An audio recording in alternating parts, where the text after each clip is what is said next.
আয়াত ৮৩ وَيَسْأَلُونَكَ عَنْ ذِي الْقَرْنَيْنِ قُلْ سَأَتْلُو عَلَيْكُمْ مِنْهُ ذِكْرًا। অনুবাদ, আর তারা আপনাকে যুলকারনাইন সম্বন্ধে জিজ্ঞেস করে, বলুন, অচিরেই আমি তোমাদের কাছে তার বিষয়ে বর্ণনা করব। তাফসির। ১ নং ফুটনোটের বিবরণ। যুলকারনাইন কে ছিলেন, কোন যুগে ও কোন দেশে ছিলেন, এবং তার নাম যুলকারনাইন হল কেন? যুলকারনাইন নামকরণের হেতু সম্পর্কে বহু উক্তি ও তীব্র মতভেদ পরিদৃষ্ট হয়। কেউ বলেন তার মাথার চুলের ২টি গুচ্ছ ছিল, তাই যুলকারনাইন ২ গুচ্ছালা আখ্যায়িত হয়েছেন।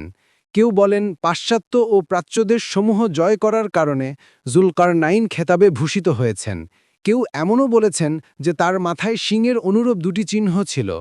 কোনো বর্ণনায় এসেছে যে তার মাথার ২ দিকে ২টি ক্ষতচিহ্ন ছিল। ইবন কাসির, ফাতহুল কাদির। তবে আলী রাদিয়াল্লাহু আনহু থেকে সহিহ সনদে বর্ণিত রয়েছে যে তিনি বলেছেন, যুলকারনাইন নবী বা ফিরেশতা ছিলেন না, একজন নেক বান্দা ছিলেন।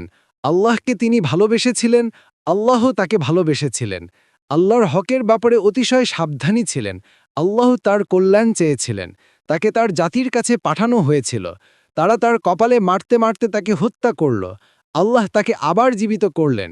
এজন্য তার নাম হল যুলকারনাইন। মুখতারা ৫৫৫, ফাতহুল বারী ৬, ৩৮৩।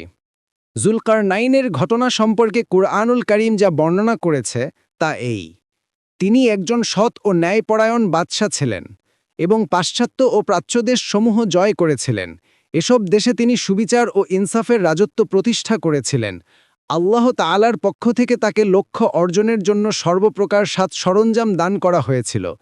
তিনি দিগ্বিজয়ে বের হয়ে পৃথিবীর ৩ প্রান্তে পৌঁছেছিলেন: পাশ্চাত্যের শেষ প্রান্তে, প্রাচ্যের শেষ প্রান্তে এবং উত্তরের উভয় পর্বতমালার পাদদেশ পর্যন্ত।